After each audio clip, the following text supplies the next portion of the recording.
इस समय मंच पर मौजूद है जिसने हमेशा अपने आप को नेता कहलाने से ज्यादा किसान कहलाना पसंद किया।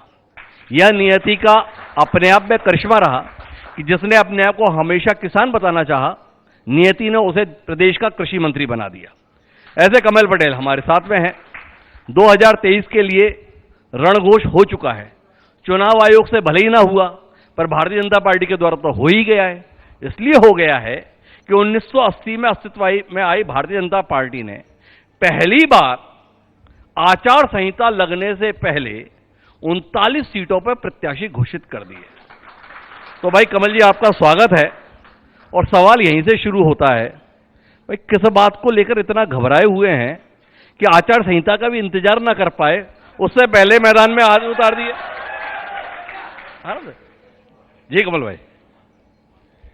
देखिए जी, सबसे पहले तो हिमांशु भाई आपका मेरे हृदय से स्वागत है। धन्यवाद कमल भाई। आप हमारे पुराने मित्र हैं। जी जो आपने प्रश्न किया है जी कि भारतीय जनता पार्टी ने 2023 के विधानसभा चुनाव के लिए अपने 39 उम्मीदवार घोषित कर दिए हैं, तो ये तो भारतीय जनता पार्टी को बधाई देना चाहिए, जी नेतृत्व को बधाई देना चाहिए कि पार्टी ने अपने उम्मीदवार पहले से घोषित कर दिए और वो अपने क्षेत्र में जाकर अपना काम कर रहे हैं। जी। और ये हमारी पार्टी की तैयारी है, क्योंकि हम राजनीतिक पार्टी हैं और हमेशा हर पल सचेत रहते हैं और हमारी तैयारी है। और इसलिए हमने पहले से ही पार्टी ने तय कर लिया है कि हमारे उम्मीदवार कौन होंगे, और इसलिए 39 उम्मीदवार घोषित करके उनको मैदान में उतार दिया है। कांग्रेस कहती आई है कि हम पहले घोषित कर रहे हैं, लेकिन कर नहीं पाई। लेकिन भारतीय जनता पार्टी ने घोषित कर दिया और किसी को कानों कान खबर नहीं, कोई पत्रकार को सुराग नहीं लगी कि कल घोषित होने वाले और घोषित हो गए। यह है भारतीय जनता पार्टी। पर कमल भाई, हम तो इसलिए परेशान हो गए कि भाई 39 सीटों पर प्रत्याशी घोषित हुए और आप तो बधाई भी दे रहे हो, दृष्टि भी बता रहे हो, पर उस सूची में ना तो कमल पटेल जी मिले ना संजय शाह जी मिले। देखिए अभी जो घोषित की है, देखो भाई बातचीत हमारे बीच में हो रही है। चलिए कमल भाई, आनंद लीजिए। आनंद ले रहे हैं। आपका ही शहर है। नहीं, लेकिन आपके ही लोग हैं। हमारे जो उम्मीदवार पिछली बार हार गए थे जिस विधानसभा क्षेत्रों में, जी हमने उनको आकांक्षी विधानसभा बनाया। जी हमने उस पर विशेष ध्यान दिया। जी और वहां से तैयारी करके उम्मीदवारों को पार्टी ने घोषित किया है, ताकि उम्मीदवार जनता के बीच में जा सके और विजयश्री प्राप्त कर सके। जी पर सवाल इस बात का है कि 2018 में तमाम जगहों से कांग्रेस को मौका मिला, पर आपके हरदा जिले में कांग्रेस को मौका नहीं मिला। हम यहाँ बातचीत कर रहे थे तो बोले वो प्रशासन विशासन का मामला ही इतना बढ़िया आप मैनेज करके रखते हो कि मौका मिल नहीं पाता। इस आरोप पे क्या कहना है?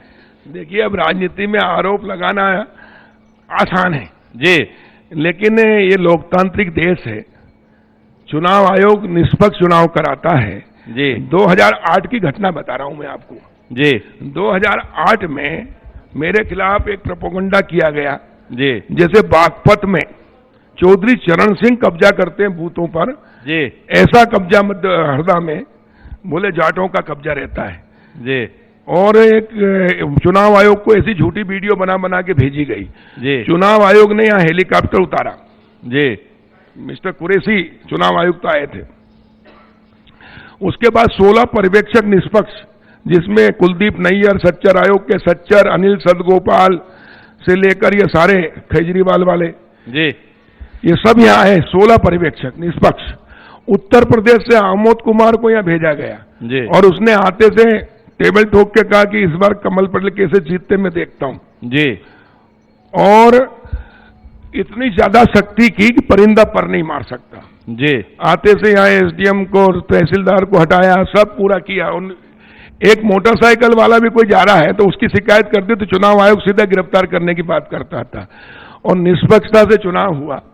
16 पर्यवेक्षक जो आए थे, उन्होंने जाने के बाद भोपाल में प्रेस कॉन्फ्रेंस करके कहा कि कमल पटेल राजस्व मंत्री के खिलाफ जितनी शिकायतें थी सब निराधार पाई गई। हम वहां 1 महीना 3 महीना रहे जी। चुनाव आयुक्त जो आए थे चुनाव कराने, जब मेरे को सर्टिफिकेट दिया और मुझे विजयश्री का सर्टिफिकेट दिया तो मैंने कहा को मिस्टर आमोद कुमार तुम्हारा नेता हो गया। तो वो कहता सर आपने 3 चुनाव पहले कैसे जीते ये तो मैं नहीं जानता, लेकिन ये चुनाव तो आपको जनता ने जिताया। मैं तुमने बोले हमने कोई कसर नहीं छोड़ी। बोले जनता आपको बहुत प्यार करती है और जिताए, हमने कोई कसर नहीं छोड़ी, हमने इतना सा भी वो नहीं होने दिया। तो मैंने कहा मैं ज्यादा वोट से जीता पिछले बार से जी। उसका कारण ये है, फिर मैं अलग ले गया तो बोले ये आपके खिलाफ इतना प्रकरण बना है। तो मुझे मालूम है कि कमल पटेल जनता का दिल जीतकर काम कर रहे हैं वर्षों से, और इसलिए झूठी अफवाह फैलाना करना, प्रोपेगेंडा करना इनका काम है विपक्ष का, लेकिन उसमें भी वो सफल नहीं हुए। शमीम मोदी थी, वो चुनाव आयोग को वीडियो बना के महिलाओं का, क्यों भाई वोट डालने जाती हो, वहां हमारे देते हैं, ये कर दिया। ऐसे 4-6 वीडियो भेजे तो चुनाव आयोग को लगा कि यहाँ भी बूथ कैप्चरिंग होती है। लेकिन जब निष्पक्षता से चुनाव हुए तो मैं ज्यादा वोट से जीता, और उसने मुझे बधाई देके गया कि हमने परिंदा भी पर मेरे पोलिंग एजेंट को बिठा लिया, टोटल को मोटरसाइकिल वालों को भी नहीं चलने दिया। तो इस प्रकार, और हम तो बड़े खुश हुए कि निष्पक्षता से चुनाव होना चाहिए और निष्पक्षता से जीतते हैं तो जनता जिताती है। जनता का हमने दिल जीतकर किया। हरदा जी प्रदेश का नहीं देश का नंबर 1 जिला है। किस मामले में? हर क्षेत्र में जी। कृषि के क्षेत्र में जी मध्य प्रदेश पहला 50% सिंचित होने जा रहा है जी। देश का पहला जिला है जो गेहूं उत्पादन में सर्वाधिक पंजाब हरियाणा को पीछे छोड़ रहा है। चना उत्पादन में हम नंबर 1 है जी। हम मूंग उत्पादन में नंबर 1 है, और 100% सिंचित अभी हमने गंजाल मोरन स्वीकृत कराई 3,500 करोड़ की। जल्दी हम भूमि पूजन करके काम शुरू होने वाला है। शहीद इलाब सिंह हमारे यहाँ 2 शहीद हुए हैं, एक शहीद हुए मेरे गांव का जी शहीद दीप सिंह चौहान, उसकी हमने नगर पालिका में शहीद गैलरी बनाई है। आप देखेंगे तो पूरे प्रदेश में ऐसी शहीद गैलरी नहीं मिलेगी, 24 घंटे शहीद ज्योति जलती है जी। दूसरा शहीद हुआ मेरे गांव के पास का सालियाखेड़ी का आदिवासी भिलाला, शहीद इलाब सिंह, उसके नाम से हमने 720 करोड़ की 118 गांव की उद्वन सिंचाई योजना बनाई और उसको 1 महीने में स्वीकृत करा के प्रशासकीय स्वीकृति दे दी। उसके भी काम शुरू होने वाला। और हरदा जिला प्रदेश का पहला जिला बनेगा जो सरकारी योजना से 100% सिंचित हो जाएगा। तो यह हमारे लिए गौरव की बात है। हमने ये किया जहां पहले पानी नहीं आता था, फिर 1 किलोमीटर की सड़क नहीं थी, 1 किलोमीटर सड़क नहीं थी। जब मैं 93 में गांव में विधायक, हरदा खुर्द यहां से लगा हुआ है, 1 किलोमीटर सड़क नहीं, ऊड़ा लगा हुआ, कड़ौला लगा हुआ है, बेरागढ़ में सड़क नहीं। आज गांव गांव में हमने सड़कों का जाल बिछा दिया। आज मैं कृषि मंत्री हूं, मैंने मंडी बोर्ड से ही 58 सड़कें जी 367 करोड़ की स्वीकृत की और काम शुरू हो गया है। हरदा जिले में जितनी नदियां हैं, आजादी के 75 साल में जितने ब्रिज नहीं बने, अंग्रेजों के 200-250 साल में, राजा महाराजाओं के हजारों साल में, जब से सृष्टि बनी, जब से नदियां हैं, लेकिन नदी में तैर के निकलना पड़ता था या नाव से जाना पड़ता है या डूबते करते निकलते थे। आज हरदा की कोई ऐसी नदी नहीं है, कोई नाला नहीं है जहां हमने सर्वे कराकर अभी 21 ब्रिज स्वीकृत किए हैं। खरदना बिचौला के बीच में इंदिरा सागर डूब से बैक वाटर से पानी 1 किलोमीटर से भी ज्यादा पानी भरा है, वहां कोई रास्ता ही नहीं दिखता कि यहाँ कोई है। उसका भी हमने भी 15 करोड़ का ब्रिज स्वीकृत किया है। तो इस प्रकार 100% सड़कें, 100% ब्रिज, और शिक्षा के क्षेत्र में सीएम राइज स्कूल जो एक स्कूल 38 करोड़ की बन रही है। थोड़ा सड़कों में बात कर लेते हैं ना कमल भाई, क्या है आप इतनी तेज गति से अपनी योजनाएं अपने क्रियान्वयन बता रहे हैं, हमारे सवाल छूट जाएंगे भाई। और ये इंदौर नेशनल हाईवे, अरे रुको तो, जो सिंगल रोड था, आप इतनी दूर दूर ले जा रहे हो। लोग हमें हरदा पे ही दिखाते हैं, तो हरदा में आ जाओ कि भैया हरदा में वो रेलवे का ब्रिज बनना है, इतने साल से इंतजार ही कर रहे हैं कब बन रहा है। देखिए कमल भाई आते जाते नहीं क्या? नहीं, देखिए हरदा में हमने अभी भूमि पूजन किया रेलवे स्टेशन का 25 करोड़ की लागत से जी। 10 करोड़ की लागत से पैदल वाला ब्रिज भी बन रहा है और 65 करोड़ की लागत से ओवरब्रिज भी बन रहा है। दूसरा बाईपास पे ओवरब्रिज बन चुका है नेशनल हाईवे में, सब सारे ट्रक बड़े बसें वगैरह सब बाईपास से निकलेगी, चालू हो गया है जी। और यहां से मसनगांव कमताड़ा जी भिरंगी उनके टेंडर हो गए, अभी हम भूमि पूजन करके काम चालू कर रहे हैं। और फिर क्या कहा, इसलिए जो काम हजारों वर्षों में नहीं हुए, आजादी के 75 साल में नहीं हुए, वो प्रधानमंत्री नरेंद्र मोदी जी और मुख्यमंत्री शिवराज जी के नेतृत्व में हमने इन 7 सालों के अंदर किया। थोड़ा राजनीतिक बातचीत कर लेते हैं, करिए। इस विरोधाभास के विषय में बताइए ना। जब पार्टी जीती तो कमल भाई नहीं जीते, जब पार्टी प्रदेश में हारी तो कमल भाई जीते। ये क्या समीकरण है? 2013 में 167 सीटें भाजपा जीती और लगातार जीतते चले आ रहे कमल पटेल वो चुनाव लूज कर गए, और 2018 में पार्टी हाँफ गई और कमल पटेल जीत गए। क्या समीकरण है? देखिए, लोकतंत्र है और लोकतंत्र में सबसे बड़ी शक्ति है जनता। जी मैं 93 में जब 30-32 साल का था, जी कॉलेज से पढ़ाई करके आया हरदा, और मैंने किसानों का मंडी के अंदर जो समर्थन मूल्य पर खरीदी होती थी, उस समय मात्र एक मार्केटिंग सोसाइटी खरीदी करती थी जी मंडी में, और वो भी बड़े बड़े धन्ना सेठों के, कांग्रेस के नेताओं के दबाव में रहती थी और रिजेक्ट कर देती थी। मेरे पास एक किसान आए कैलाश सिरोही, बोले भैया मुझे नगद ट्रैक्टर खरीदना है, और मैं 60 ट्रैक्टर टाली भर के लाया हूं गेहूं, और मेरा गेहूं इतना अच्छा लेकिन रिजेक्ट कर दिया। उस समय गेहूं के भाव थे 335 रुपए क्विंटल। तो मैं बुलेट लेके मंडी गया, और मंडी में उस्मान खान करके एक मैनेजर था मार्केटिंग का, मैंने उसको बुलाया, मैंने कहा इनका रिजेक्ट क्यों किया? तो उसने गेहूं उछाला ऐसा और फेंक दिया, बोले कि ये FAQ में नहीं आता है। मैंने उसको वहीं पकड़ा और पकड़ के कहा कि इसमें FAQ तेरे हाथ में कौन सी मशीन है? मशीन लेके आओ, तोल कांटे लाओ, कितना होना चाहिए। फिर तोल कांटा बुलवाया गया, तोल कांटे में देखा तो FAQ के अंदर आया, तो जो रिजेक्ट किया हुआ माल था वो 255 रुपए में उसका बिका था, लेकिन हमने उसको 335 में बिकवाया। फिर पड़ोस वाला ट्रैक्टर वाला आ गया, भैया मेरा भी नहीं तुला, मेरा भी अच्छा है। तो ऐसे करते करते 100 में से करीब 90-92 ट्रैक्टर टाली मैंने तुलवा दिए, जो 255, 245, 250 में 335 के बदले गया। बैलगाड़ी से आए उनका भी रिजेक्ट किया, उनका भी तुलवाया। फिर मंडी के अंदर अधिक तोल होता था, 1-1 कुंटल पे 2-2 किलो अधिक तोलते थे व्यापारी, उनको पकड़ा। फिर पानी वाले लूटते थे, सुपड़ा प्रथा वाले लूटते थे, वो सब बंद कराई, और उसके कारण मैं जनता का, किसान का नेता बना।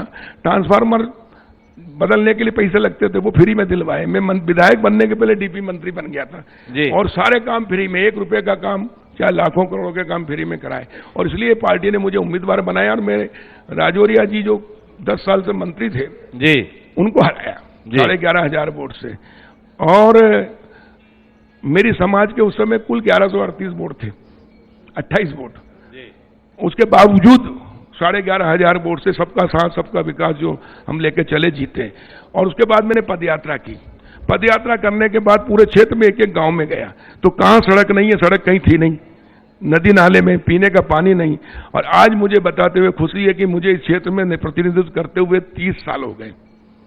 एक चुनाव में जरूर हारा, वो भी बहुत कम वोट से, वो भी कभी कभी लगातार 20 साल से मैं विधायक था, पहले मंत्री रहा, फिर मंत्री नहीं रहा, तो अपेक्षाएं बहुत हो जाती जनता की, और अपेक्षाओं पे पूरा नहीं होती तो नाराजी थी, उसके कारण हो गया। लेकिन वो नाराजी हमने दूर की, और पुनः हमने जनता का दिल जीता, विश्वास जीता और विकास किया, और उसी के बल पर हमने चुनाव जीता है।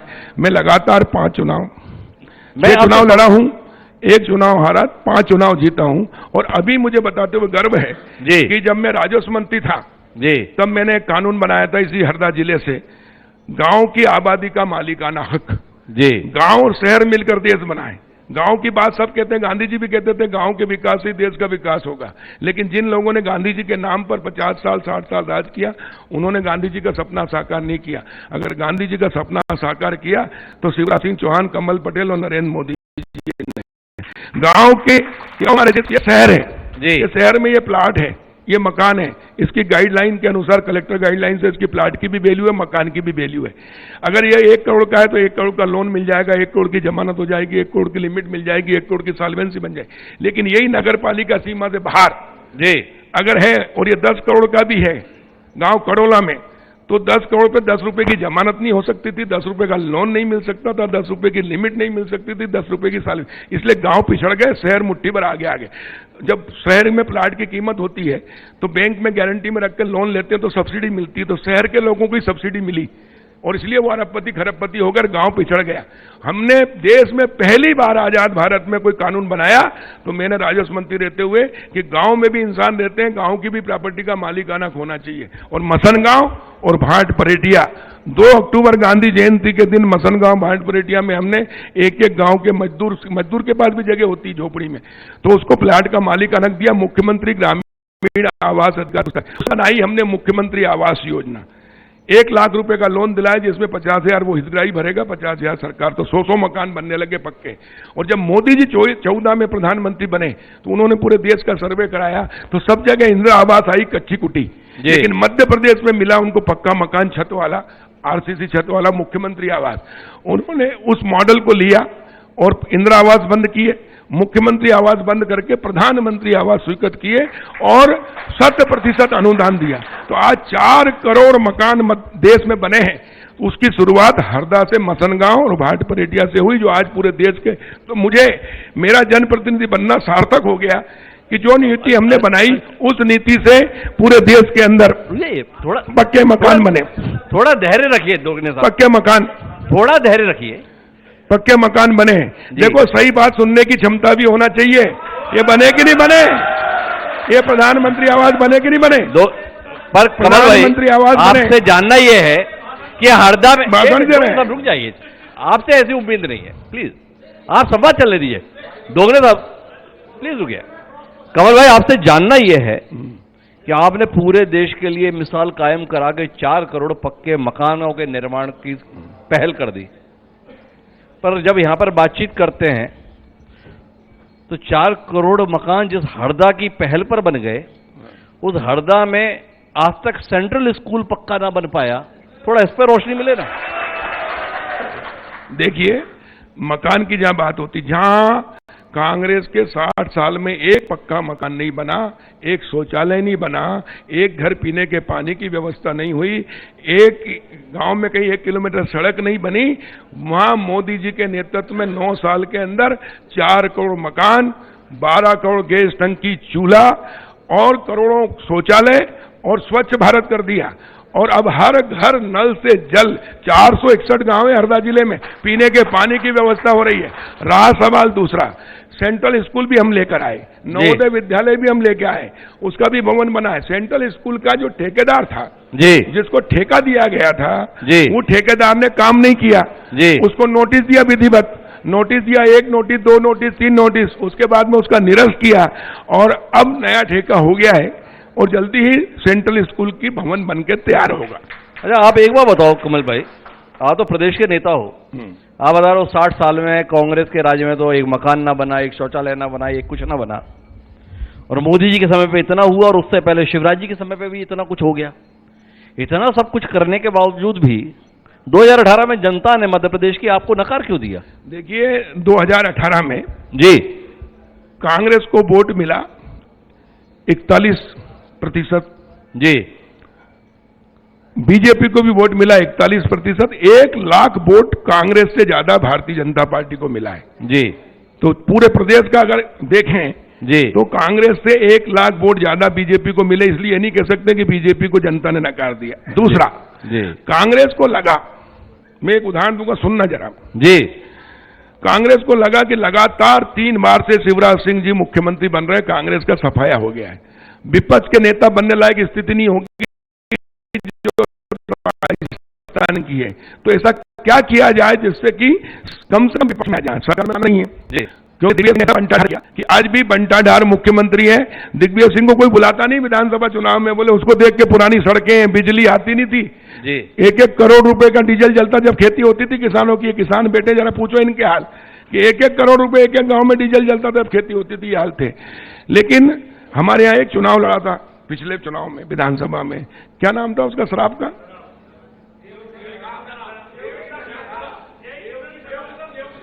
देवकृष्ण साहब।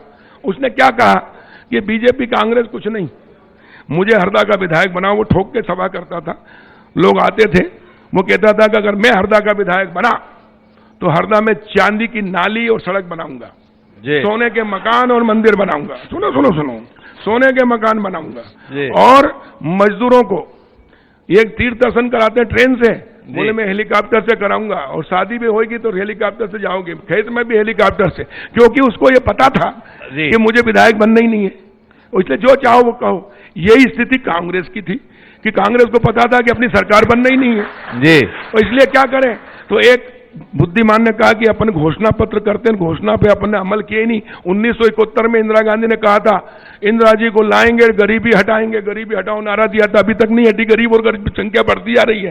तो अपनी घोषणा पत्र पे कोई विश्वास नहीं करेगा तो क्या करें? बोले ये देश राम का देश है जी। यहाँ रघुकुल रीत सदा चली आई, प्राण जाए पर वचन न जाई। वचन के ऊपर पक्के होते हैं देश के लोग, और इसलिए वचन पर विश्वास है, इसलिए वचन पत्र लाओ तो जनता को अपन विश्वास में ले सकते हैं, और इसलिए वचन पत्र लाया गया कि वचन देते हैं 10 दिन के अंदर 2 लाख का कर्जा माफ नहीं किया तो मुख्यमंत्री बदल दूंगा। ये कौन ने कहा था? कांग्रेस के राष्ट्रीय अध्यक्ष राहुल गांधी ने जी। दूसरा कहा स्वयं सहायता समूह का कर्जा माफ कर देंगे, चाहे सरकारी बैंक हो या प्राइवेट हो, सरकार में आते से 10 दिन के अंदर। तीसरा कहा कि जो पेंशन मिल रही है 300 और 600, इसको 1000 कर देंगे, दिव्यांग, विधवा, निराश्रित, वृद्ध और बेरोजगार लोग बहुत हैं तो ढोर चराने वाले को भी, मजदूर को भी 4000 बेरोजगारी भत्ता देंगे या तो रोजगार, और दैनिक वेतन भोगी को रेगुलर कर देंगे। और ऐसे वचन घर घर जाके दिए तो लोगों को लगा, कोई किसान है उसको लगा मेरे ऊपर कर्जा है तो वचन दे रहे हैं तो भाई दस्तखत कर दिए, उसको लगा कि मेरा कर्जा माफ हो जाएगा, तो उस लालच में कोई भी आदमी अपना स्वार्थ पहले देखता है तो उसमें आ गया। महिला सहायता समूह वाली एक बैंक से नहीं 4 बैंक से ले रखी है, उनको लगा कि हमारा बैंक कर्जा माफ हो जाएगा। युवाओं को लगा बेरोजगारी बहुत है, ढोर चराने वाले 4000, ढोर चराने में नहीं मिलते हैं 4000 रुपये महीना, तो बोले 4000 फोकट में मिल जाएंगे, तो उनको लालच देने का काम किया, वचन दिए।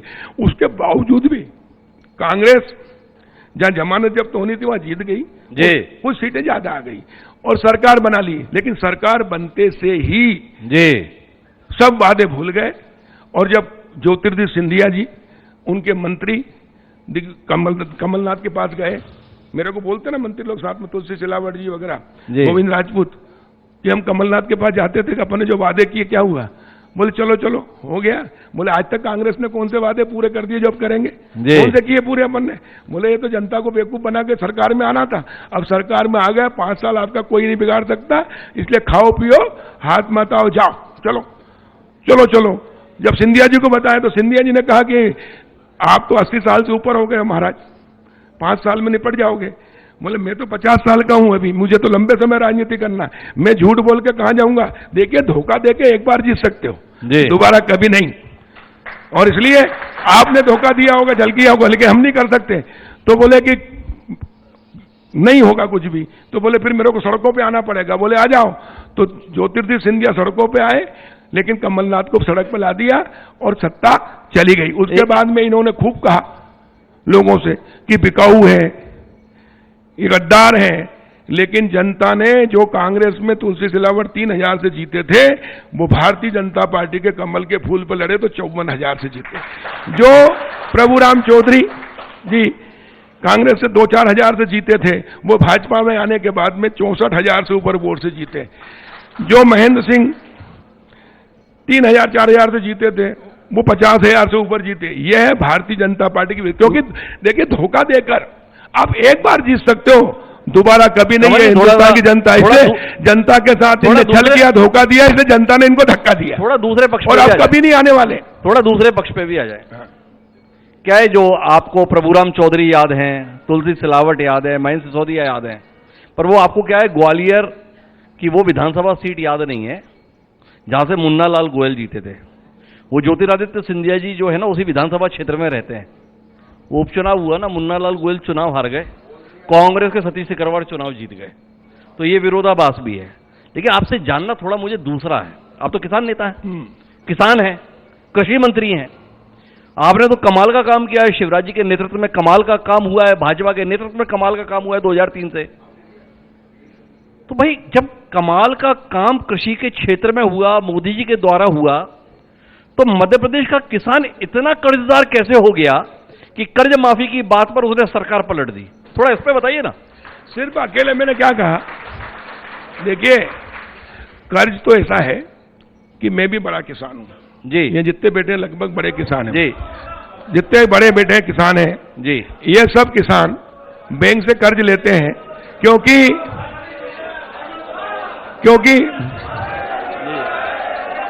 चले क्योंकि जी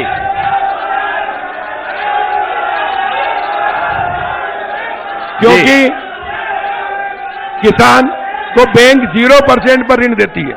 जी। कितने में? कांग्रेस के राज में जी। 16% पर ऋण मिलता था। जी 16% पे ऋण देती थी।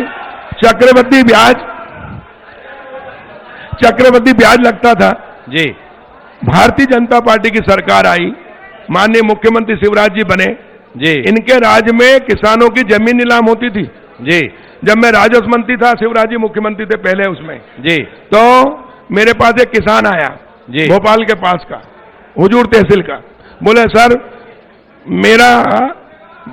मेरा खेत बेच दिया गया, मुझे जी। पता ही नहीं, और मेरी बहुत ही कम कीमत में बेच दिया, मेरा कर्जा था। मैंने तहसीलदार को बुलाया और उसको निलंबित किया जी। और मुख्यमंत्री जी के पास किसान को लेकर गया। मुख्यमंत्री जी अपने ऑफिस में थे, मैंने कहा किसान है, आप भी किसान हो, मैं भी किसान हूं, ये किसान की जमीन नीलाम कर दी, पता नहीं चलने दिया, और इसलिए जी मैंने निलंबित किया है। हम किसानों की सरकार है, हम कानून बना दें कि किसान कितना ही कर्ज ले, वो देश के लिए खेती करता है, और इसलिए किसान की जमीन नीलाम नहीं होगी। और मैं बधाई देता हूं मुख्यमंत्री शिवराज जी को कि उनने अगली कैबिनेट में उसी समय घोषणा कर दी, कैबिनेट में लाके कहा कि मध्य प्रदेश में किसान पे कितने ही कर्ज हो, उसकी जमीन नीलाम नहीं होगी। यह है भारतीय जनता पार्टी जो कहती है वो करती है। और उसके बाद कोई जमीन नीलाम नहीं हुई, लेकिन किसान कर्ज लेता है, 0% ब्याज पर मिलता है, उसको वापस जमा कर दे फिर हो जाए। ये देश में पहली सरकार है मध्य प्रदेश की जो 0% पर ऋण देती है। मैं बताना चाहता हूं आपके माध्यम से कि मध्य प्रदेश में 1,03,000 किसान हैं जी जिनके नाम पे जमीन है। 48 लाख किसान हैं जो 2.5 एकड़ से नीचे यानी 1 हेक्टेयर से छोटे हैं। 2.5 एकड़ से 5 एकड़ के हैं 28 लाख किसान, यानी लगभग 76 लाख किसान तो 5 एकड़ से लघु और सीमांत हैं। ये कर्ज में पैदा होते थे, कर्ज में मरते थे, औलाद को कर्ज में छोड़ के जाते थे। इनकी चिंता कांग्रेस ने कभी नहीं की, बल्कि इनकी जमीनें बिकवा दी। लेकिन मोदी जी ने और शिवराज सिंह चौहान जी ने, भाजपा की सरकार ने, कमल के फूल की सरकार ने इनकी चिंता की। इनके लिए किसान सम्मान निधि लेकर आए कि इनकी समस्या क्या है। तो जैसे आदिवासी है, मैं आदिवासी हूं, मेरे 4 बेटे हैं, 5 एकड़ जमीन है मेरे पट्टे, तो 1 एकड़ मेरे हिस्से में आई, 4 बेटों की शादी हो गई, वो भी अलग हो गए, 1-1 एकड़ उनके हिस्से में आई। हमारी 50,000 की कभी फसल नहीं होती थी, लेकिन अब हमको पांचों को 12-12 हजार करके 60,000 रुपए साल के मिल रहे हैं, जिससे हम खाद, बीज और दवाई पूरी उससे ले लेते हैं। हमको पहले बैंक भी कर्ज नहीं देती थी, हम जाते थे साहूकार के पास, और साहूकार कोई हमको 1 रुपए 2 रुपए सैकड़े में देता था, 10 रुपए 15 रुपए सैकड़ा महीने का, तो हमारा मूलधन से ज्यादा ब्याज हो जाता था। फसल आते से औने पौने भाव में उसको देना पड़ती थी, और इसलिए हमारे घाटे की खेती करते थे ये 86 लाख किसान। लेकिन जब से किसान सम्मान निधि और किसान कल्याण निधि आई है, तब से ये 86 लाख किसान, 76 लाख किसान कर्ज मुक्त हो गए, साहूकारों के चंगल से छूट गए। अब खेती घाटे की नहीं, लाभ का धंधा बन गई। और जो प्रधानमंत्री जी ने कहा किसान की आय 2 गुना करना है, मैं गर्व से कहता हूं कृषि मंत्री होने के नाते कि मध्य प्रदेश में मुख्यमंत्री शिवराज जी के नेतृत्व में हमने आय 2 गुना से ज्यादा कर दी और इन किसानों को कर्ज मुक्त कर दिया। मुझे बताते हुए खुशी है कि इन 3 साल के अंदर हमने किसानों को किसान सम्मान निधि के रूप में 18,000 करोड़ से अधिक दिए हैं, और किसान सम्मान निधि के रूप में 7,000 करोड़ से अधिक, 25,000 करोड़ रुपए ये छोटे किसानों के लिए वरदान है। और इसलिए शिवराज सिंह चौहान और प्रधानमंत्री नरेंद्र मोदी जी को ये सीमांत और लघु किसान भगवान का रूप मानते हैं, अवतार मानते हैं, उनके लिए वरदान बनकर आई है ये योजना। एक बात बताओ कमल भाई, आपका कोई वाक्य शिवराज जी का जिक्र किए बगैर पूरा नहीं होता है, और इसके बावजूद भी लोग ये बोलते हैं कि शिवराज जी के यहां आपका कोई काम पूरा नहीं होता है। भाई लोग बता रहे हैं, नहीं देखो भाई रुकिए, ये सवाल के साथ में है कमल भाई, ऐसी भी क्या जल्दी है, अपने ही लोग बैठे। भाई आपसे जानना यह है, कमल पटेल दमखम वाले मंत्री बताए जाते हैं, प्रभावशाली कृषि मंत्री बताए जाते हैं, और हरदा की सड़कों पर घूमो तो लोग सवाल करते हैं भाई प्रदेश के इतने प्रभावशाली कृषि मंत्री हैं और अपने विधानसभा क्षेत्र में, अपने जिले में एक एग्रीकल्चर कॉलेज नहीं बनवा पाते हैं। इसका उत्तर तो कमल पटेल जी को देना होगा। कमल पटेल जी को इसका भी उत्तर देना होगा। 25 साल विधायक रह चुके कमल पटेल के इलाके में आने वाला खिरकिया अभी भी केवल घोषणा के बूते महाविद्यालय की उम्मीद कर रहा है, वो बनता नहीं है। ये भाजपा की आपके संदर्भ में मंशा क्या रहती है भाई? देखिए, पहले तो मैं आपका प्रश्न का उत्तर दूं कि माननीय मुख्यमंत्री शिवराज सिंह चौहान जी जो कमल पटेल कहते हैं वो करते हैं जी। कोई एक ऐसा काम नहीं है जो शिवराज जी ने ना किया हो। मैं बताऊं आपको, सीहोर जिला मुख्यमंत्री का जिला है, वो 100% सिंचित नहीं हुआ, लेकिन उनके छोटे भाई कमल पटेल का जिला हरदा जिला उसको 100% सिंचित किया। एक अभी माननीय मुख्यमंत्री जी के हस्ताक्षर से 118 सड़कें स्वीकृत हुई है मध्य प्रदेश में, उसमें से 58 सड़कें और 26 ब्रिज जो लगभग 400 करोड़ के हैं, 800 करोड़ में से वो अकेले हरदा में दिए हैं। ये शिवराज सिंह चौहान जी के हस्ताक्षर से हुआ है। तीसरा, शिवराज सिंह जी ने हरदा जिले को एक ब्रिज दिया है, अभी उद्घाटन किया था हमने, छिपानेर, बड़ी छिपानेर, उसका नाम रखा हमने राम लक्ष्मण सेतु। जब 2007-8 में शिवराज सिंह जी और हम हरदा आ रहे थे कार्यक्रम में हेलीकॉप्टर से, तो नर्मदा जी आई तो मैंने नर्मदा अष्टक पढ़ा, उन्होंने भी नर्मदा जी को प्रणाम किया और बोले कमल अपन कहां पहुंच गए, तो मुझे नाव चलती हुई दिखी छोटी छिपानेर से उधर नरसूलगंज जाते हुए। मेरे मुंह से एकदम निकला, मैंने कहा भाई साहब ये राम लक्ष्मण सेतु बन जाए, हमको होशंगाबाद जाना पड़ता, वहां से अब्दुल्लागंज और घाटे पे कोई बीमार हो तो जाम लगता, हमेशा एक्सीडेंट हो जाते हैं, तो रास्ते में देते सीधा रास्ता हो जाएगा हवाई रूट, और आपके यहाँ के हमारे यहाँ के रिश्तेदार, आप बड़े भाई राम में छोटा लक्ष्मण, तो राम लक्ष्मण सेतु बन जाए। उन्होंने पैसे लगेंगे, मैंने कहा ये तो सही है, पैसे तो लगेंगे, लेकिन कांग्रेस ही 50 साल राज करके आज हमारे पास आवेदन लेके आते हैं, तो हम क्या कहते हैं उनसे कि तुमने 50 साल राज किया, तुमने क्यों नहीं बनाया, उनकी गर्दन नीचे हो जाती है। कल अपने से पूछेंगे कि आपने ये ब्रिज क्यों नहीं बनाया, तो बोले बात तो सही है, और मैंने हरदा आके उनका हाथ पकड़ा और घोषणा कराई कि ब्रिज, पुल, रोड सहित, और जो गांव करताना के आसपास, छिपानेर के आसपास 50 गांव हैं जो बारिश होते से ही काला पानी में चले जाती थी, 4 महीने शहर नहीं आ सकते थे, इसलिए 4 महीने का राशन पहले से लेकर रखते थे, उनके लिए डबल रोड भी बन गया है और वो ब्रिज भी बन गया, जिसका उद्घाटन किया, उसका नाम हमने रखा राम लक्ष्मण सेतु। तो वो बड़े भाई है मेरे राम, मैं उनका लक्ष्मण हूं छोटा, और 24 घंटे एक दूसरे के लिए हम खड़े रहते हैं और पार्टी का काम करते हैं, और उनका आशीर्वाद हमारे ऊपर बहुत है। हरदा को वो बिल्कुल अपना क्षेत्र मानते हैं, और इसलिए हमने जो मांगा, छोटे भाई ने जो जिद की वो उन्होंने पूरी की है। और कॉलेज में थोड़ी देरी हुई, खिड़किया कॉलेज में, उसका कारण था कि वहां एक प्राइवेट कॉलेज था पहले से, विष्णु राजौरिया जी का, लेकिन कांग्रेस की सरकार थी, जब मैंने विधानसभा प्रश्न किया था, जीतू पटवारी ने उत्तर दिया कि खिड़किया में कॉलेज की आवश्यकता ही नहीं है, क्योंकि सिराली में कॉलेज है, हरदा में कॉलेज है 35 किलोमीटर पे, और सरकार की आर्थिक स्थिति ठीक नहीं, इसलिए कॉलेज की आवश्यकता नहीं। लेकिन शिवराज जी से जिद करके फिर हमने कॉलेज खुलवा लिया। सिर्फ कॉलेज की घोषणा ही नहीं कराई, कॉलेज भी खुल गया, कॉलेज के लिए बिल्डिंग का पैसा भी आ गया, और प्रोफेसर से लेकर सारे की नियुक्ति भी, उसके लिए भी बजट का प्रावधान कर दिया, और इसलिए खिड़किया में शीघ्र ही कॉलेज खुल जाएगा। हमने हरदा में पॉलिटेक्निक कॉलेज है जो सबसे सर्वश्रेष्ठ है, और यहां पर हमने एक सेंटर ऑफ एक्सीलेंस लेके आए जो हॉर्टिकल्चर, उद्यान की खेती, फलों की खेती करेगा। एक मैं अभी एग्रीकल्चर का, फलों का एक कॉलेज ला रहा हूं, सेंटर जो सर्वश्रेष्ठ होगा, जो इजराइल के सहयोग से हम कर रहे हैं शुरू, और जिससे हमारे किसानों को एक हम कृषि अभियांत्रिकी सेंटर लेकर आ रहे हैं, जिसमें यहाँ पर हार्वेस्टर से लेकर जितने भी ड्रोन हैं, ये चलाने वाले बेरोजगारों को रोजगार देंगे। और हरदा जिला कृषि के क्षेत्र में प्रदेश ही नहीं देश में नंबर 1 है, और इसलिए हम यहाँ के किसानों की आय बढ़ाने में सफल हुए। हमने तवा डैम से पानी छुड़वाया कोरोना के समय से, 1000 करोड़ की अतिरिक्त फसल यहाँ हो रही है, यहाँ का किसान संपन्न हो रहा है, और गांव-गांव सड़कों का हमने जाल बिछा दिया, और अब तो किसानों के खेतों तक हम सड़क बना रहे हैं पक्की। आप इतनी निश्चिंतता के साथ कैसे बात कर रहे हैं? बोले ये वाला कॉलेज हम खोल देंगे, ये वाला कॉलेज भी हम खोल देंगे, इजराइल के सहयोग से ये भी कर देंगे। कमल भाई याद नहीं है क्या, 2 महीने बाद चुनाव होना है? स्वीकृत करा चुका हूं, अभी परसों एपीसी की बैठक थी जी, उसमें 6 करोड़ 30 लाख रुपए कृषि अधोसंरचना फंड से हमने बाउंड्री वाल बिल्डिंग का पैसा स्वीकृत कर दिया, अभी भूमि पूजन करने वाले हैं। एक और हरदा में जी, हरदा के अंदर बहुत जाम रहता था जी, अब रेलवे ब्रिज भी बन जाएगा, उसके भी 65 करोड़ स्वीकृत हो गए भारत सरकार से 100%। 2 करोड़ की लागत से हरदा रेलवे स्टेशन की कायाकल्प हो जाएगी। कमलापति रेलवे स्टेशन से छोटे वाला रेलवे स्टेशन हरदा में बन रहा है, खिड़किया में बन रहा है। दूसरा, हमने यहाँ इंडोर स्टेडियम बच्चों को खेलने के लिए, देखो हम राजनीति में है, लेकिन राजनीति के अलावा हमारा दायित्व सामाजिक भी है, सांस्कृतिक भी है और धार्मिक भी है, और इन चारों क्षेत्रों में हम काम करते हैं।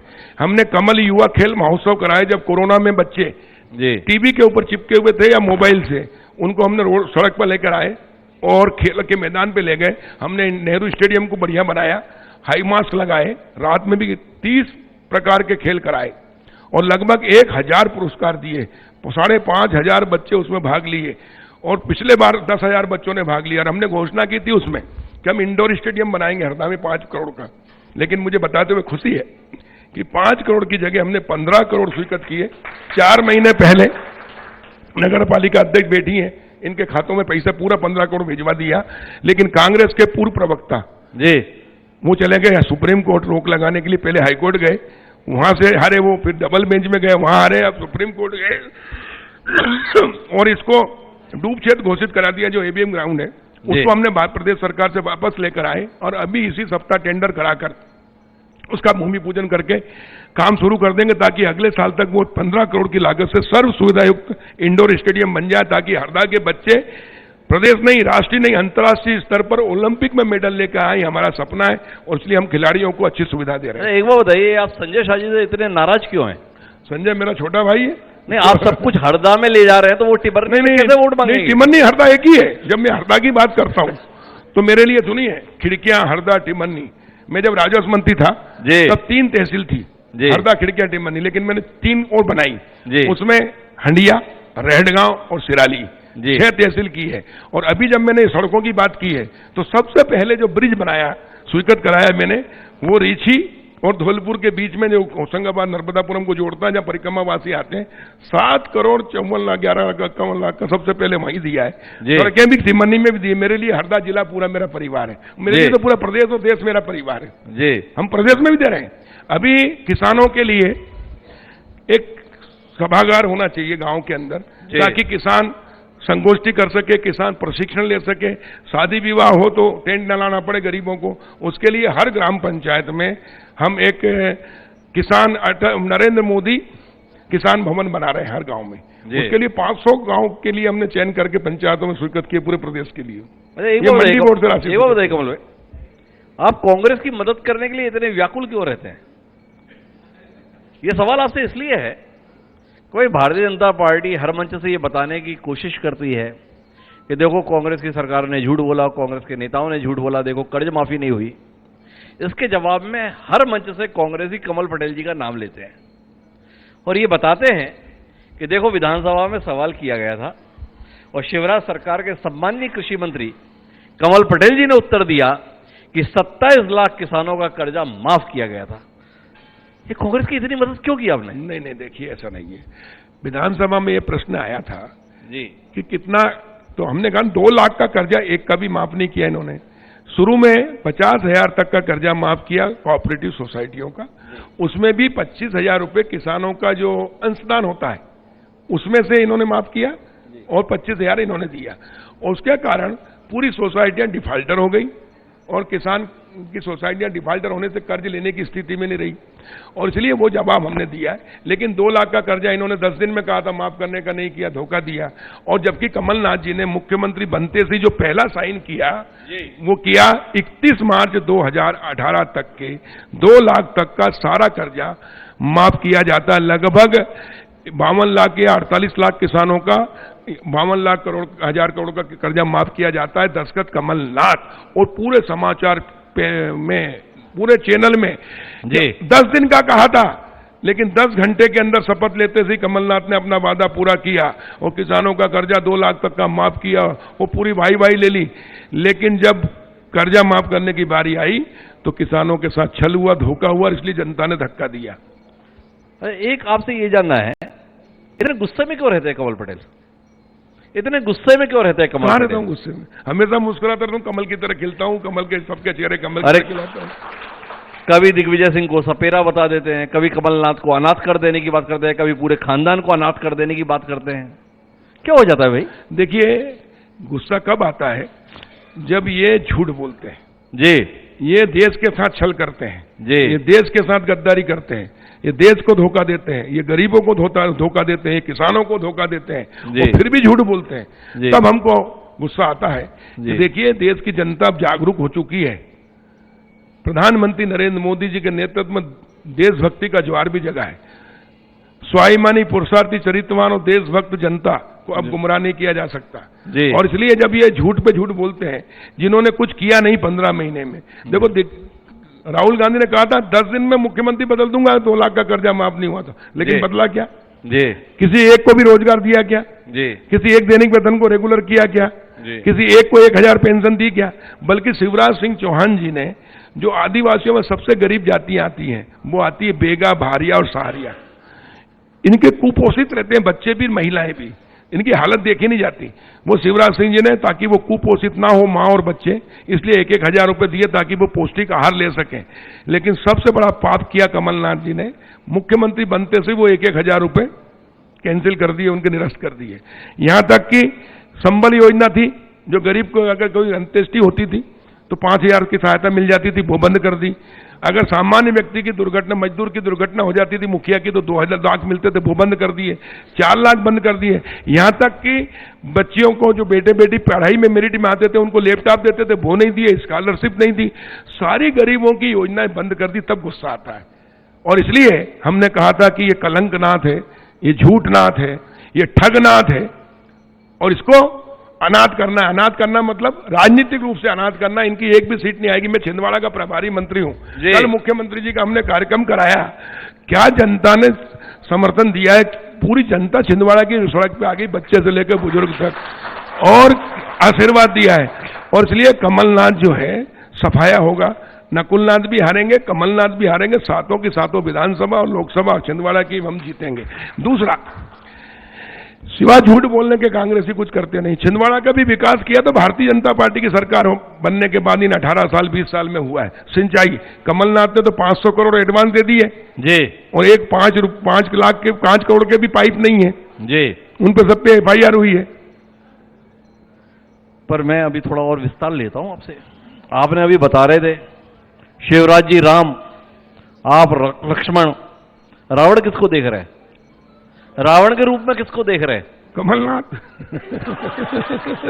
तो अब अगला सवाल ये है, तो कांग्रेस रावण।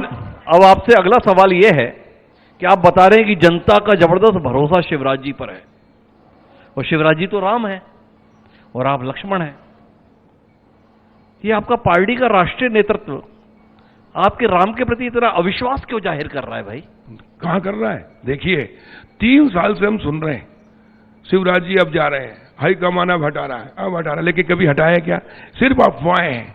शिवराज जी के ऊपर विश्वास है, पूरी भारतीय जनता पार्टी पर विश्वास है, नेतृत्व का भी विश्वास है, प्रदेश नेतृत्व का विश्वास है, और जनता का भी विश्वास है। और इसलिए माननीय प्रधानमंत्री नरेंद्र मोदी जी, नड्डा जी, BD शर्मा जी और शिवराज जी के नेतृत्व में हम चुनाव लड़ रहे हैं, संयुक्त टीम पूरी पार्टी, और कमल का फूल खिलेगा। क्या बात है, आपको हमारे सवाल का पहले ही पता चल गया, इसलिए अमित शाह जी का नाम आपने गायब कर दिया क्योंकि उन्हें भरोसा नहीं है।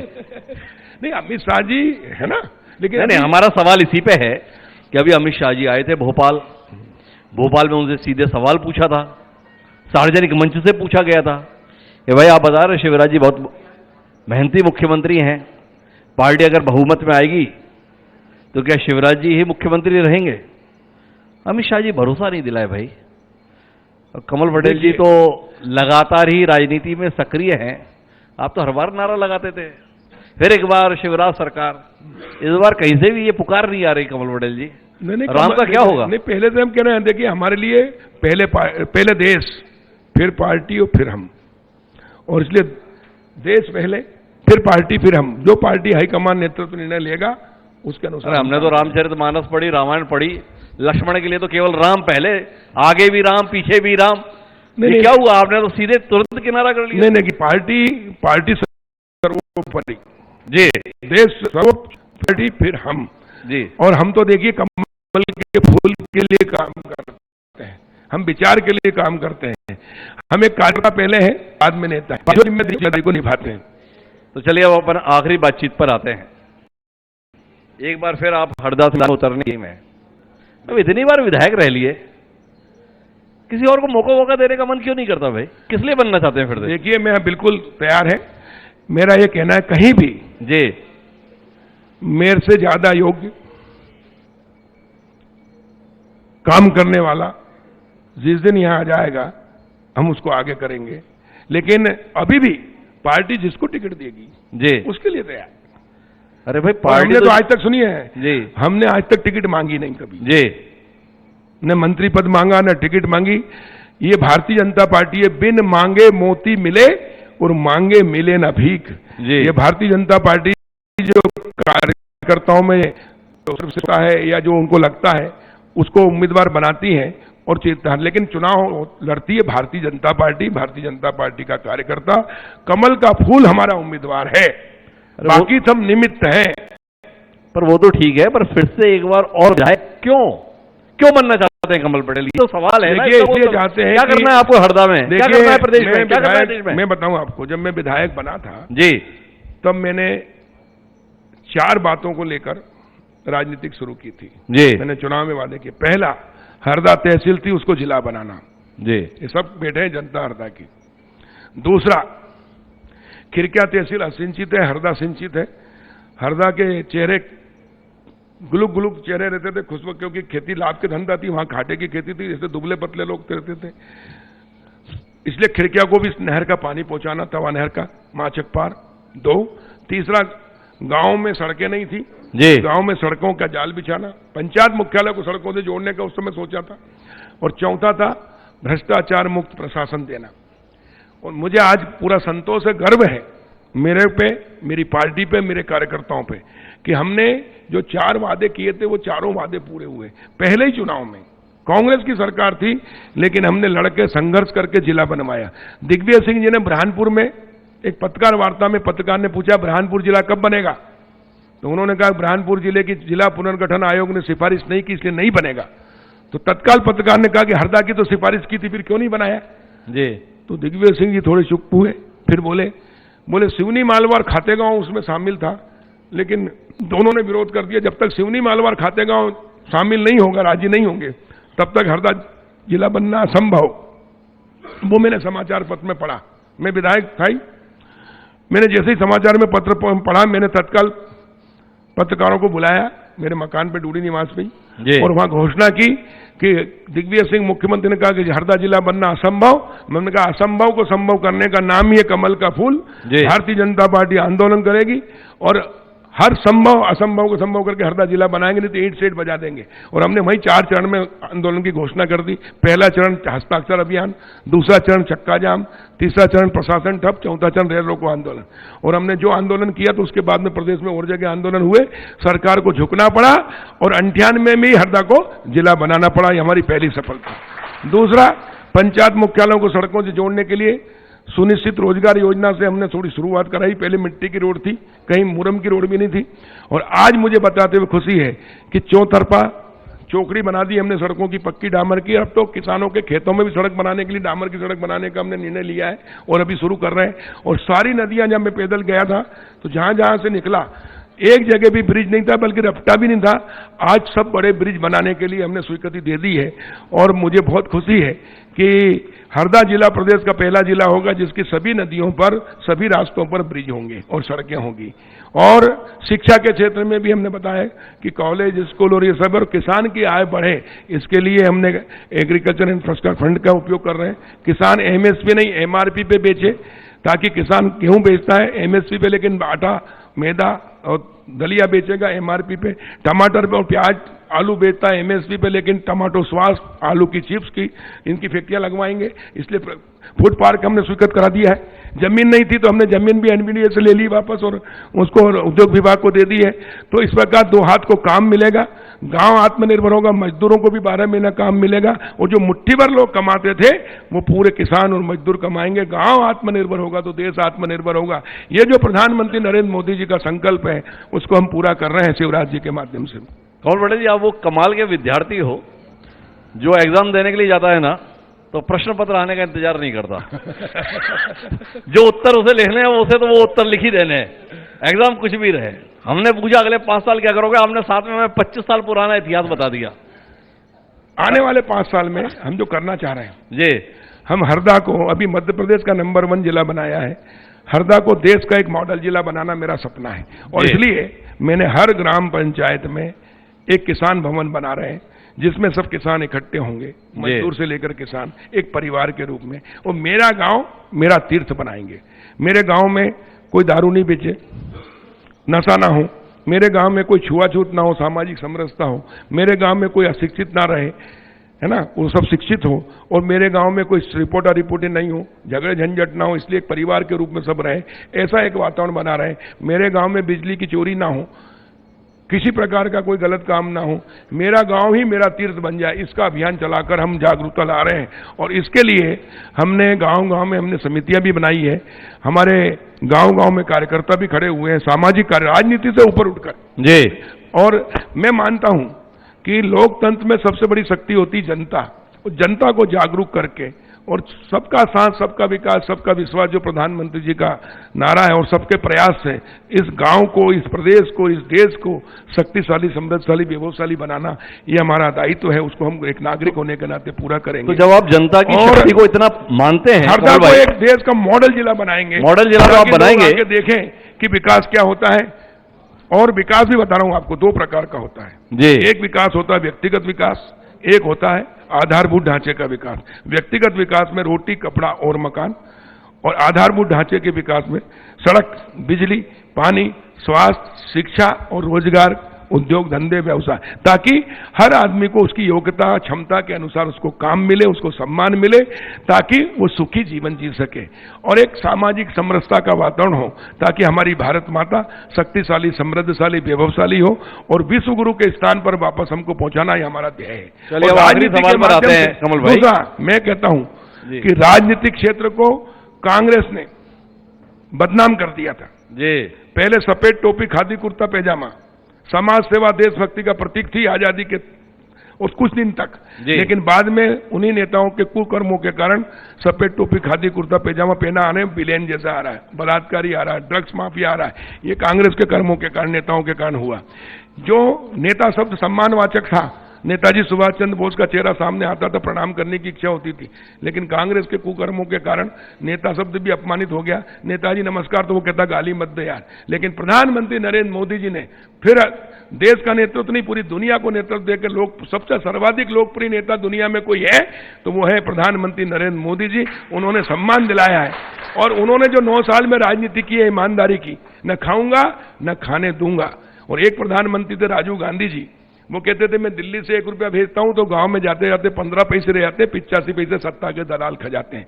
जब राजीव गांधी प्रधानमंत्री थे तब पंच से लेकर प्रधानमंत्री कांग्रेस के थे तो दलाल कांग्रेस के हुए, भ्रष्टाचार कांग्रेस ने किया। और मोदी जी कहते हैं न खाऊंगा न खाने दूंगा, और इसलिए उन्होंने टेक्नोलॉजी का उपयोग किया, तकनीक का, जनधन खाते खुलवाए और सीधा पैसे खातों में डलता, सीधा आता, 1 पैसा भी कोई नहीं खा सकता। मैं उदाहरण देना चाहता हूं, अभी जब हमने लाडली बहना योजना प्रारंभ की मुख्यमंत्री शिवराज जी ने, और 1.25 करोड़ बहनों के खातों में पैसा डालना था, तो टेस्ट करने के लिए 1-1 रुपया इनके खातों में डाला, तो सीधा 1 रुपया डाला, 1 रुपया गया, 1000 डाला, 1000 गया, 1 पैसा भी कोई नहीं खा सकता।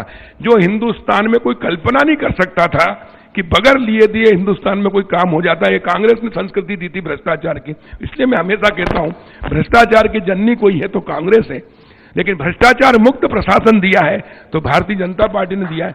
मैं आज आपके बीच में दौड़ के बैठा हूं। मैं 32-33 साल से राजनीति कर रहा हूं। मैं जब पहली बार चुनाव लड़ा तो मैं गांव-गांव गया, मैंने कहा मैं दारू नहीं बांटूंगा, मैं पैसा नहीं बांटूंगा, मेरी आवश्यकता नहीं है, तुम्हारी आवश्यकता है कमल पटेल। जिसको वोट देना दो, जिसको नहीं देना है मत दो। मैं घमंड से नहीं कह रहा हूं, गर्व से कह रहा हूं, लेकिन ईमानदारी से काम करूंगा। 1 रुपये का काम हो तो फ्री में करूंगा, लाखों करोड़ों के काम फ्री में कराऊंगा, न खाऊंगा न खाने दूंगा। ये मैंने 93 में बोला था और इसलिए जनता ने तिलक करके 1 रुपया दिया, किसी ने 5 रुपये दिए, किसी ने 100 दिए, किसी ने 5000 दिए। और मेरे घर से 25,000 रुपये मिले थे, मुझे पिताजी ने दिए थे और वो बच गए। और पैसे बचने के बाद वो काम हम समाज सेवा में लगाते हैं और इसलिए जनता का दिल जीता, हमने विश्वास जीता है, विकास किया। और 30, 32, 33 साल की राजनीति में कोई ये नहीं कह सकता है कि कमल पटेल के पास हम कोई काम के लिए गए और हमारा 1 पैसा लगा। लेना तो दूर, किसी अधिकारी को भी नहीं लेने दिया। मेरे फोन करने के बाद या कहने के बाद अगर अधिकारी ने पैसे ले लिए तो वापस करता है। यह है भारतीय जनता पार्टी का कार्यकर्ता, भारतीय जनता पार्टी। और इसलिए हमारी कथनी, हमारी करनी एक है। इसलिए हम डंके की चोट पर जनता के बीच में जाते हैं और कहते हैं कोई आके बता दे तो हम राजनीति से संन्यास ले लें, लेकिन कोई नहीं आता, क्योंकि हमने दिल जीता है, विश्वास जीता है और जो कहते हैं वो करते हैं। कांग्रेस जो कहती है उसके विपरीत करती है, इसलिए इनकी विश्वसनीयता खत्म हो गई और इसलिए जनता ने के साथ धोखा दिया तो जनता ने इनको धक्का दिया और भारतीय जनता पार्टी के नेता जो कहते हैं वो करते हैं और इसलिए जनता का दिल विश्वास जीता, उसी के बल पर हमने चुनाव भी जीता और हम चुनाव एक साधन है।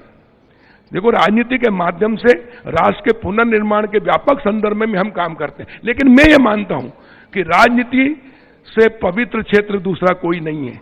राजनीति के माध्यम से जितना परिवर्तन कर सकते हैं दूसरा कहीं नहीं है। देखिए उदाहरण, प्रधानमंत्री नरेंद्र मोदी जी के बनने के बाद और अमित शाह जी के बनने के बाद 370 हटी, ये राजनीति के माध्यम से हटी। राम मंदिर का निर्माण हुआ, वो भी राजनीति के माध्यम से ही हुआ। सर्वोच्च न्यायालय ने आदेश दिया, लेकिन सरकार ने ही तथ्य प्रस्तुत किए। कांग्रेस के समय में तो कोई तथ्य प्रस्तुत नहीं किए थे, वो तो कहते थे काल्पनिक है राम, कांग्रेस काल्पनिक कहती थी, लेकिन हमने प्रमाण दिए सरकार ने और उसके कारण पक्ष में निर्णय आया, राम मंदिर का निर्माण हो रहा है। आज हम काशी विश्वनाथ लोक, महाकाल लोक, सलकनपुर वाली देवी लोक और कल हमने आए हनुमान लोक बना रहे हैं, ताकि हमारी संस्कृति, हमारे धर्म और उनसे प्रेरणा मिले और देश के अंदर सुशासन रहे और सदाचार, अच्छे व्यवहार हो, लोगों के अंदर ईमानदारी हो, देशभक्ति की भावना हो और सब एक परिवार के रूप में। सवालों के लिए भी ये काम भारतीय जनता पार्टी राजनीति के माध्यम से कर रही है और शिक्षा की नई राष्ट्रीय शिक्षा नीति लेकर आए, जो लॉर्ड मेकाले की राष्ट्रीय शिक्षा नीति, लॉर्ड मेकाले की शिक्षा पद्धति थी, जिसने इस देश में बेरोजगार और बाबू खड़े किए, स्वार्थी खड़े किए। आज नई राष्ट्रीय शिक्षा नीति से एक स्वाभिमानी, पुरुषार्थी, चरित्रवान और देशभक्त नागरिक तैयार हो, जो देश के लिए जिए। हमारे लिए पहले देश, फिर पार्टी और फिर हम। थोड़ा रुके, एक दो सवाल ले ले कमल भाई। ऐसी भी क्या सवालों के प्रति बेरुखी है? इतनी ईमानदारी से काम किए, महाकाल लोक का निर्माण किए, एक 25-30 किलोमीटर प्रति घंटे की रफ्तार से हवा चली, सप्त ऋषि उखड़ लिए, थोड़ा इसमें दृष्टि मिले।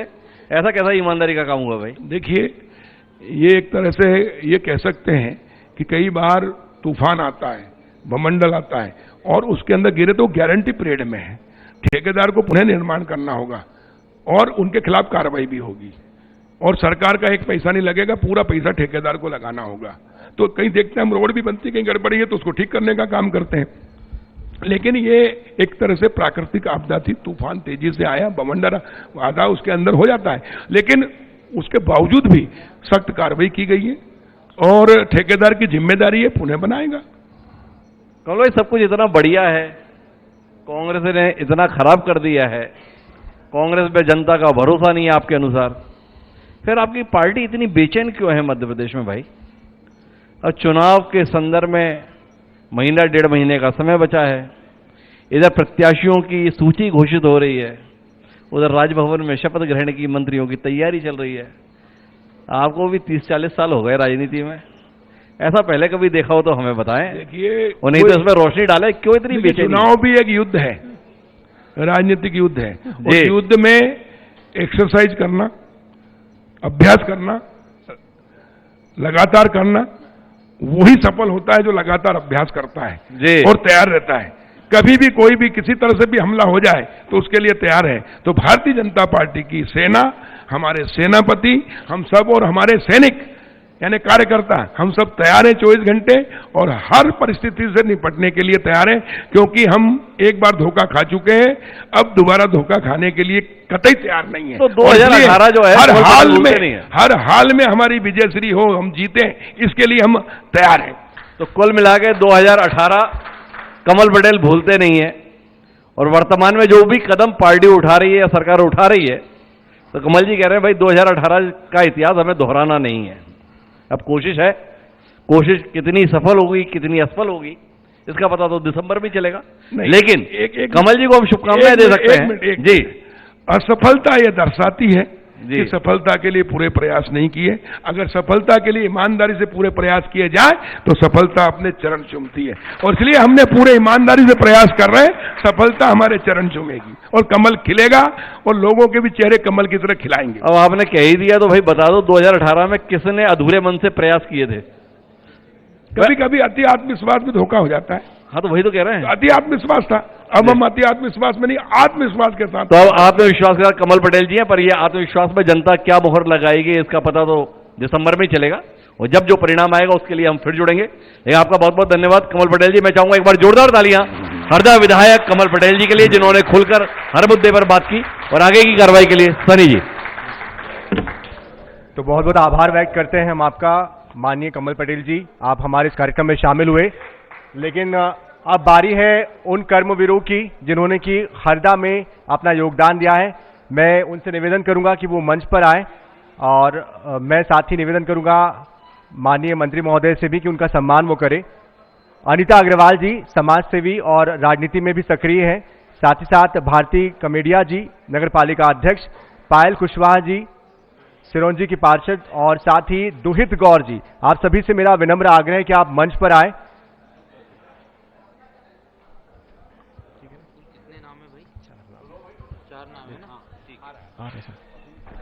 आपसे निवेदन है कि आप मंच पर आए और मंत्री जी से मेरा विनम्र आग्रह है कि आप इनका सम्मान करें।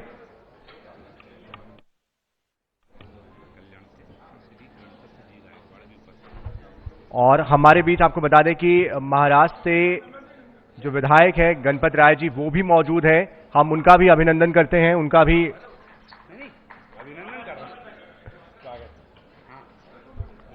तालियों की गड़गड़ाहट में कमी नहीं होनी चाहिए। ये वो कर्मवीर हैं जो कि समाज से आकर समाज के लिए कुछ बेहतर कर रहे हैं और आप सभी को, हम सभी को प्रेरणा दे रहे हैं भविष्य में बेहतर करने के लिए।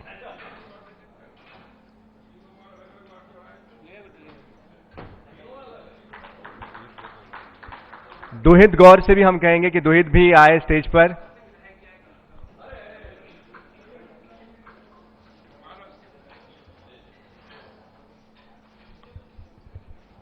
तालियां बजती रहें।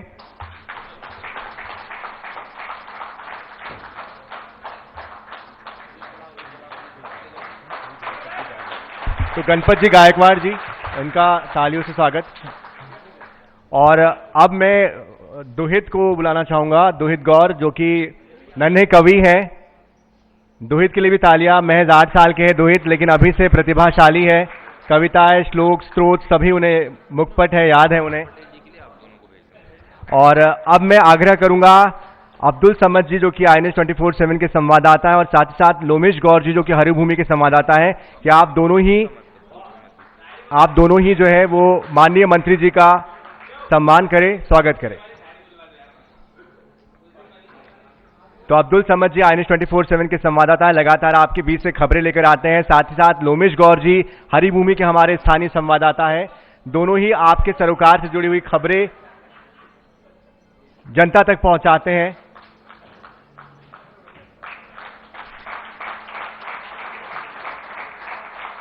और साथ ही मैं आग्रह करूंगा हरिभूमि INS 24/7 के प्रधान संपादक डॉक्टर हिमांशु दर्जी से भी कि वो भी स्वागत सम्मान करें। बहुत बहुत धन्यवाद हमारे साथ जुड़ने के लिए। और सभी आपसे मेरा निवेदन है कि आप हाई टी के लिए इंतजार ना